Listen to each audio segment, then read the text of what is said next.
the best books I've read so far. Hello and welcome to another bookish video from me, Johanna, me, my dog and books. Thanks to the likes of Michaela and a few other booktubers, I've taken some inspo to bring you the best books I've read so far. So without further ado, I'm going to fire through them. Now, there should be a mix of genres for pretty much everyone in here. I'm a horror, thriller lover, but there's contemporary fiction, historical fiction, maybe non-fiction? So grab a cuppa and let's get stuck in. First up is one of the first books I ever read by Yaa Gyasi, and it's called Homegoing. Now, I picked this book up easily about 7 years ago. And I think I may have picked it up on like a book recommendations podcast. So picked it up and well, it blew my mind. This book traces the parallel lineages of two half-sisters born in 18th century Ghana. One is sold into slavery and the other married a British coloniser. And what it then does, and there's a family tree thing at the start of the book, it follows the descendants of those two half-sisters through 300 years of history, and thus kind of exploring how trauma, identity and resilience will echo through the generations. It's not a particularly long book, despite the fact that it seems quite epic in its plot. But wow, ever since I read this, I will literally pick up anything Yaa Gyasi writes. However, I would say she's never quite written anything like this. The topics that, like, I think her next two books were more contemporary fiction, and I've enjoyed the writing but not loved them as much. When I read this, so I would have been in my 40s, I was learning stuff about British, American and Ghanaian history that it is appalling that it's taken me this long to know about, and especially about the British Empire and the impact that had on actually just more about British colonialism and period. Oh, honestly, I was like dumbfounded, like, why am I not taught this at school? The characterisation is phenomenal and the storytelling is utterly profound and beautiful. It is one of the books that I actually need to reread now, I think, because it's been easily like 6 or 7 years. Then to one of my favourite horror books, it is Tender is the Flesh by Augustina Bazterrica. If you've seen any of my videos, you know that this will always feature in my most recommended books, best horror, and actually definitely one of my favourite books of all time. It's not actually that old. It's maybe less than about 250 pages, but we're living in a dystopian world where humans can no longer eat animal meat because of, I think, some sort of virus or something like that. So we're kind of allergic to it. And as opposed to eat like vegetables and that, we decide to farm human meat for our consumption. So I would say, like, it might put you off meat for a while. I'm a vegan, so it doesn't really bother me. And so you follow this story of the main character, can't remember his name off the top of my head, who works in the human meat factory and perhaps ends up looking after someone that is part of that produce, and what happens there. The storytelling, outstanding. The social commentary, as you can imagine, is profound. And you know, the horror is quite dark. There's, as you can imagine, because of the nature of the topic, it's quite descriptive. But the ending is one of the best book endings I have ever read. So if none of those topics are triggering for you, please read Tender is the Flesh. This was actually Augustina Bazterrica's debut, and it still blows my mind. Next is a literary thriller, which I have probably mentioned numerous times on my videos. It is On the Savage Side by TIffany McDaniel.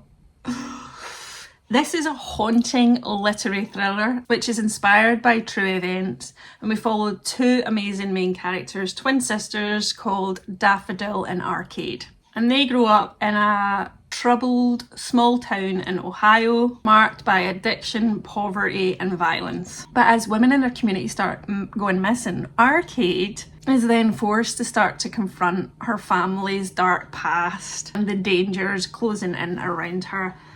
There is so much of this book that, like, honestly, it was my favourite book of the year I read it, which I can't remember what year that was. TIffany McDaniel's writing, she's also the author of Betty, a summer one that I'll put here that I can't remember the name of, which I've still to read, and as well as a lovely middle grade book. TIffany McDaniel is a poet and author, and that combination shines through in her writing. And I would literally say, if you were to read one book from this list, make it this one if you like literary thrillers. I genuinely say don't go in knowing much more than what I've just told you, which is probably more than I knew going into the book in the first instance. Arcade and Daffodil, also known as Ark and Daffy in the book, are amazingly complex, beautifully written characters, as is one of my favourite characters of this book. Their grandmother, Mama Milkweed. Oh, honestly, I wanted her to meet my grandmother. This is a story of deprivation, family bonds, abuse, addiction and loss of innocence. This book sucked me in, tore my heart open and had me hanging on every word. That's all you need to know. The next is queer literary fiction, which I can't remember when it came out, but I read it in 2016, so nearly 10 years ago. And it's a chunk of a book, don't let that put you off. It's also a book that will emotionally destroy you, so be warned. It's A Little Life by Hanya, Yanagihara. Again, this was a book I read off the back of, I think it was Book Riot's podcast, not long after it came out, and wow. So, given the size of it and the story it follows, it's an epic and emotionally intense novel that follows 4 college friends over a decade in New York City, centering on one of the friends called Jude, who is a brilliant but immensely traumatized young man whose harrowing past and struggles with pain and his own self-destruction affect all of the friends. It's a story about love, friendship and the lasting impact of abuse. So pretty much all of the content warnings are in this one. But I've yet to read a book similar to Yaa Gyasi. I've read Anya Yanagihara's other books apart from, is it The Paradise? And I it's almost like they are writing completely different books. I've never found one quite that I loved as much as A Little Life. And to be honest, probably for about a year after reading it, I wasn't really sure how to describe how I felt about it, because it is one of those books where you tell people, it's like, one of my favourite books is A Little Life, but it will emotionally destroy you. And did me for a long time after reading it. It's simultaneously devastating and captivating. It is so bloody sad, terribly sad, that you probably feel like, I mean, if you've read books like Betty by TIffany McDaniel, which I also highly recommend, it's of that ilk, like constant trauma. But don't let that put you off, like highly recommend it. It's one of the best books I've ever read. And of course, this list has to feature a Stephen King book. Now, I mulled over this one for a good wee while because there's so many Stephen King books I love. Like The Shining, Pet Sematary, Salem's Law, 11/22, 65, The Green Mile, some of the short story collections, Mr. Mercedes trilogy. So there's a lot in there. But I had to think long and hard because I don't want to just give you a list of, oh, maybe that is another video idea. Let me know in the comments. One of the Stephen King books I continue to veer towards and have reread numerous times that isn't The Shining. That's probably second closest. And I would say is dark psychological thriller, maybe horror, but I probably wouldn't put it quite in the horror camp as much as, say, like the others I just mentioned. And for me, it is Misery. And it's because it's the one I would reread the most. It's my go-to one. I know some people have issues with maybe the writing because of when it was written, and maybe some mental health representation. And I understand that. For me, it's not so much of an issue when I'm reading it, because I know I've read a lot about Stephen King and his writing and about when he wrote this. And when he wrote this, he deemed Annie, who's the main character, I'll tell you a synopsis in a sec if you've never read Misery or watched the movie. The movie is also very good. The main character, Annie, for him in the book represented cocaine and his addiction to cocaine. And that always puts an extra spin on this story for me. But if you've not read the book and don't know anything about the movie either, both of which I highly recommend, obviously. It is a book about books because we have two main characters. One called Paul, who is a famous best-selling author, who ends up in a kind of car accident, due to snowy conditions, is saved by Annie in the local area, who also is a very obsessive fan of said author. And she decides to hold him captive so that he can rewrite her favourite character and series, because she is not happy of how he ended it. And so we have a very unhinged character who Paul must fight to survive. Honestly, nowadays I can't even read the book without thinking of the actors who play those two characters in the movie, or Kathy Bates and James Caan. That's all I can think about, because the movie adaptation is top tier. Dark.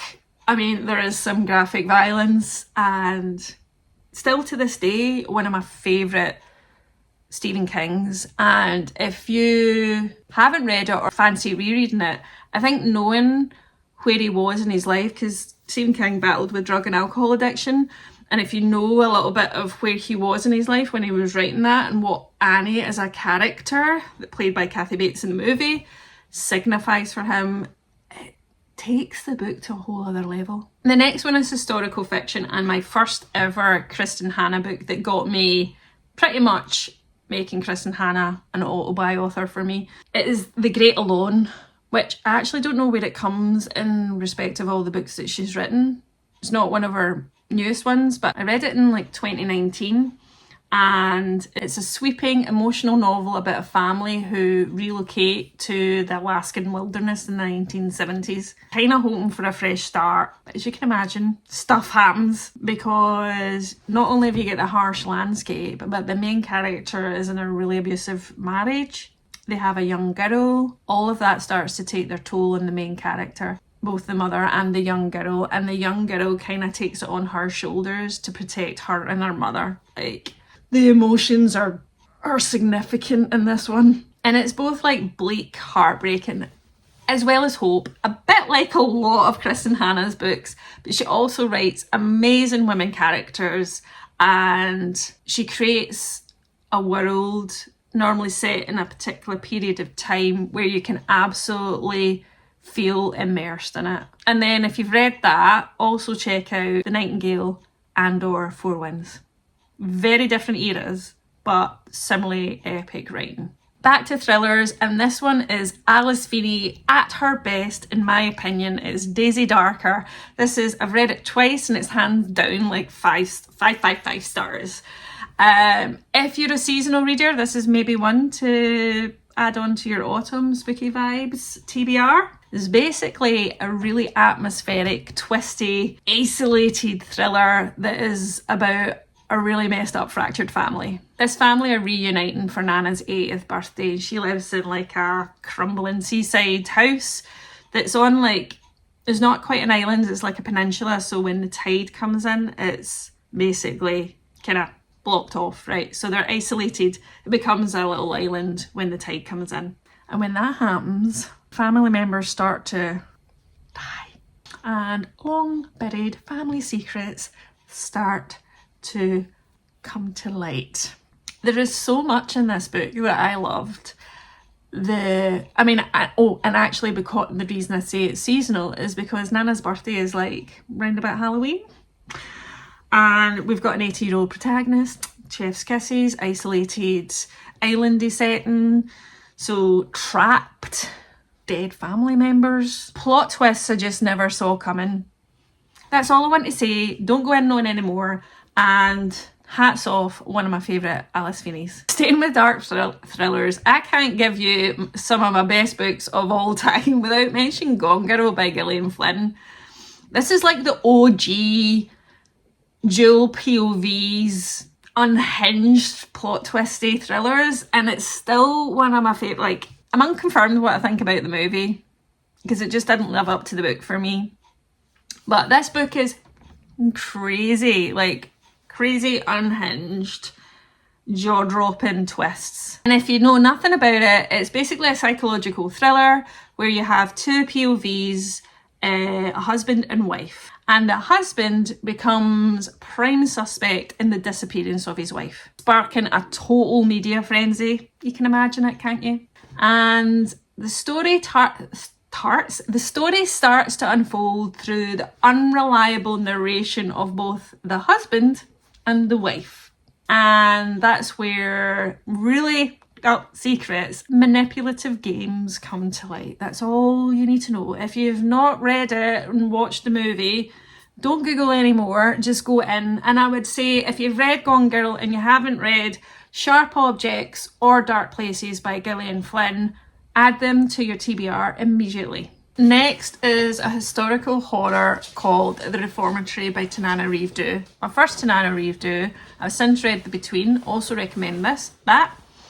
But this is my favourite. It follows a young black teenager. Is he 18? 12? Not even. 12, 13. Very young black boy who is sent to a horrible reformatory because of an incident with a white boy that was totally not his fault, but it's set in Jim Crow Florida time, 1950s. So, of course, the young black boy goes to the reformatory. And in this place, he discovers a legacy of violence and vengeful spirits. Like, I call it historical horror, but I would say it's probably a very accessible level of horror for maybe people that don't like gore or anything like that. It is so profound. The horror element is probably not so much the supernatural, but the actual stuff that happens to the young boy and the young boys before him in that reformatory and the social injustice. And so while he's stuck in here and his sister's out there trying to get him out, he's forced to try and survive this horrific place whilst confronting supernatural forces that are tied to the reformatory's dark past. This story is gripping. It kept me on tender hooks the entire time. Like, it was so intense, and it is a chunk, but please 100% do not let that put you off. It's like over 500 pages, I think, but it did not feel like that. The writing is stunning, the characterization is amazing. You absolutely feel for the main young character Robert, who and his sister. Like, oh my god, it breaks your heart. It's a brutal story of systemic racism, the horrors of child abuse, loss, grief, trauma, but there is hope. Now, talking horror, I cannot let this list of books go past without mentioning Grady Hendrix. I've read about 8 or 9 of Grady Hendrix books. He is an auto-buy horror author for me and has this amazing ability to kind of blend horror, humour and social commentary. One of my favourites, it was a close one between this and Horror Store, I have to say, but this was one that grabbed me, and it's probably of his books on Goodreads, not maybe the overall highest rated, but don't let that put you off. And it's my best friend's Exorcism. Some of the things I love about this is when it's set. It is a funny horror novel set in the 1980s, so it's got epic nostalgia vibes for me. Imagine E.T. and roller skates and scratch and sniff parties, and like, it gave me all the throwback vibes I loved. But we follow 2 teenage besties called Abby and Gretchen, whose friendship is tested when one of them becomes possessed. Gretchen. Abby's like, oh my god, after an incident, something seems to have happened to Gretchen, which means she's not Gretchen anymore. That's no spoiler, it's kinda in the title of the book. So Gretchen is possessed by a demonic force, and Abby is determined to sort that right out. So we have a whole bunch of strange, terrifying events that happen during this story as Abby is determined to save her best friend. Honestly, not only is this cover, I've got it on paperback, it's like an old school VHS tape. Delightful. I actually can say this about most of Grady Hendrix book covers. Stunning. I mean, pretty much for me, this story unfolds a bit like the movie The Exorcist, which I freaking love. And Grady Hendrix writing is just, his ability to splice together horror and humour never ceases to amaze me. You can be like terrified one minute, laughing the next, and that's not to forget the gore. The next is an oldie. It was first written in 1943. It's historical fiction, I would say. And it's A Tree Grows in Brooklyn by Betty Smith. I had never heard of this, but apparently it's a classic. I don't know. It must be. But I first read it for our book group, which has been going for a couple of decades now. And it's a book that still sits with me. It's a classic coming-of-age novel that follows Francie, or maybe it's pronounced Frankie, because I've only ever read it in print. Francie. Francie Nolan. It's probably Frankie. Anyway, there's Francie Nolan, and she's a young girl grown up in poverty in the early 20th century in Brooklyn. And she navigates family struggles, dreams of education, and the resilience needed to build a better life. Honestly, she was one of my favourite characters, like, utterly adored her. It's so beautifully written, it's full of heart. It feels like an epic, sweeping novel of Francie's life, but it also, like, it just captures the small every details of growing up with honesty and warmth. It's a story with an amazing main character, and it kind of explores not only the poverty and hardship, but utter determination and resilience of this young woman. And it's like, even through like the moments of some of the hardest time, life can have moments of utter beauty. Honestly, it's like, I don't even know how to explain this book, because it kind of feels like it's not about a lot in general, but it's about this one of the most amazing main characters I've ever read.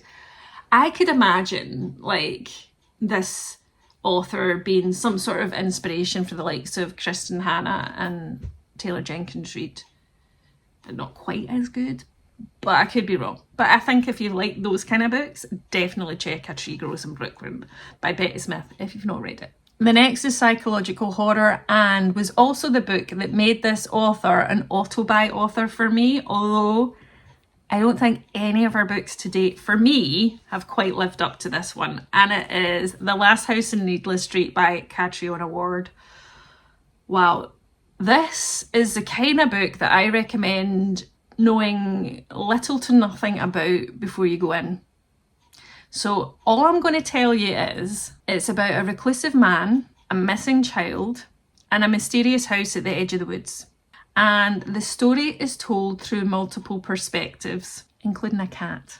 And it slowly unveils dark, shocking secrets and takes you on a journey that will utterly upend everything you're thinking. Okay? I don't want to see anything else other than I adore this book. I will literally buy every book this author writes because of this book. That's all you need to know. The next is historical fiction, and it was a book, one of the books I've picked, so in our book group, we all take turn around picking a book for that year, for example. And this was my first Maggie O'Farrell read, and one that I'd picked for book group. It's The Vanishing Act of Esme Lennox. And it's a story about a woman called Iris, and she has a great aunt called Esme, who has spent 60 years in a psychiatric institution. And Iris starts to unravel Esme's story, which in turn reveals long buried family secrets and injustices. It's an exploration of memory, identity, and family secrets. And it's a story that also sheds a light on how women's stories and lives were controlled and often erased in the past, So I don't want to go into too much because I don't want to say any spoilers. There are twists in this story that I never saw coming.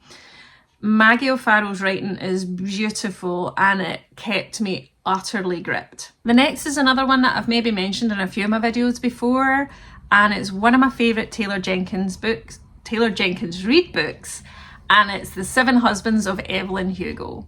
So this is also historical fiction. It follows the glamorous Hollywood legend that is Evelyn Hugo, who's maybe in her late 80s, I can't remember. She's elderly, and she decides this is a time where she's going to tell an unknown journalist the scandalous events of her life. And through this storytelling to an unknown journalist, and you'll find out why she's chosen this person in the book, we hear the story of Evelyn's life about ambition and sacrifice, right? Do not read any reviews. All you need to know is on Goodreads it gets an average rating of 4.40, and that's a high rating.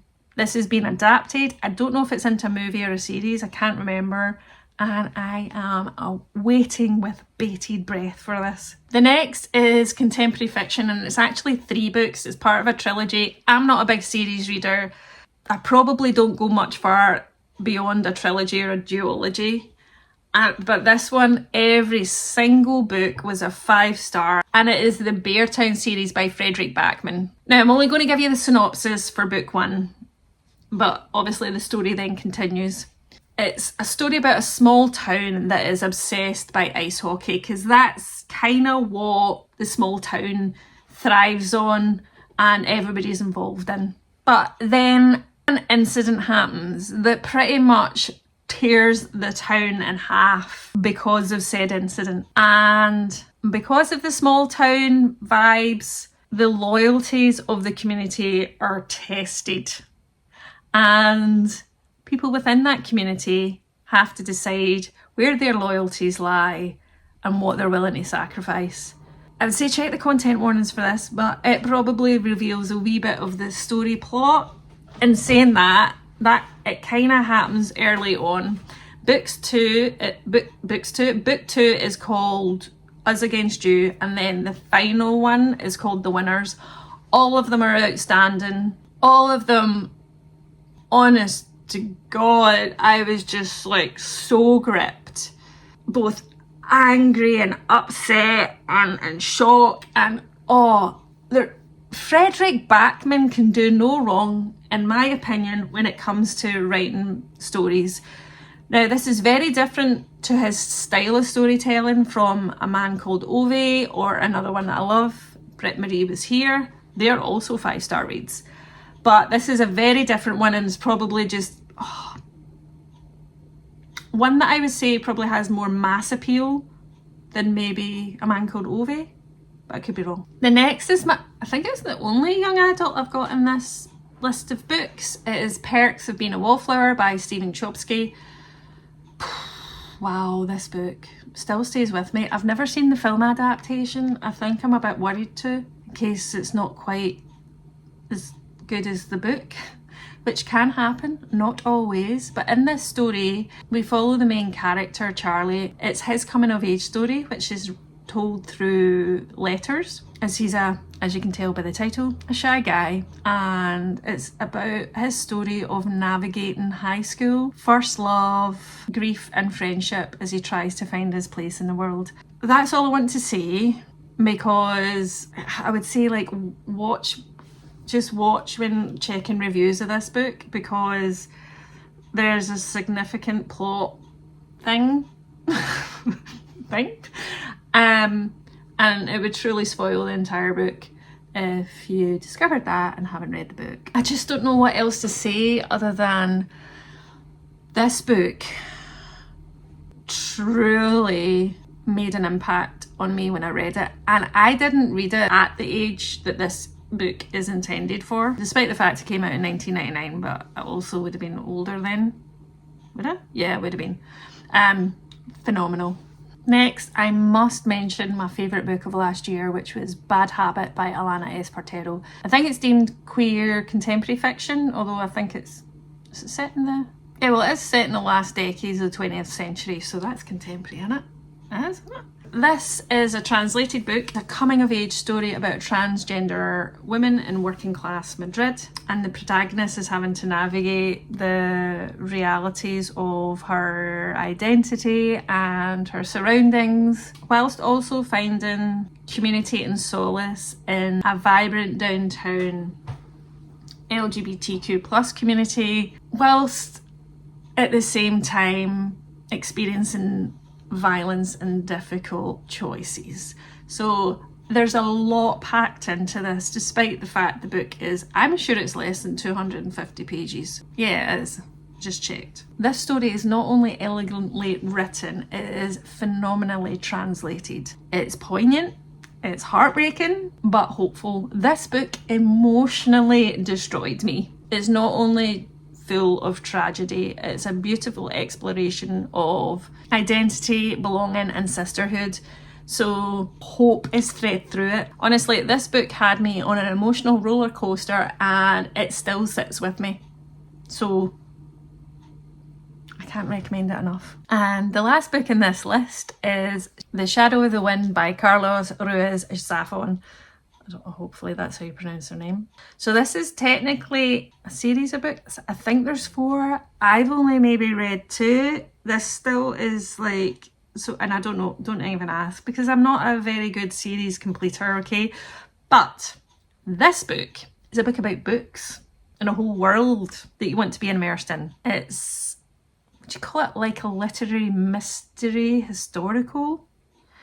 It's set in post-war Barcelona, where a young boy named Daniel discovers a kind of like a lost novel written by an author called Gillian, and he's determined to find out more about this author. But as he starts to investigate the author in his book, he unravels a labyrinth of secrets, obsessions, and danger that spans generations, right?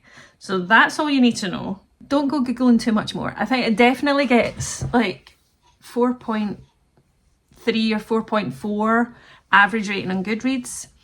It is beautifully written.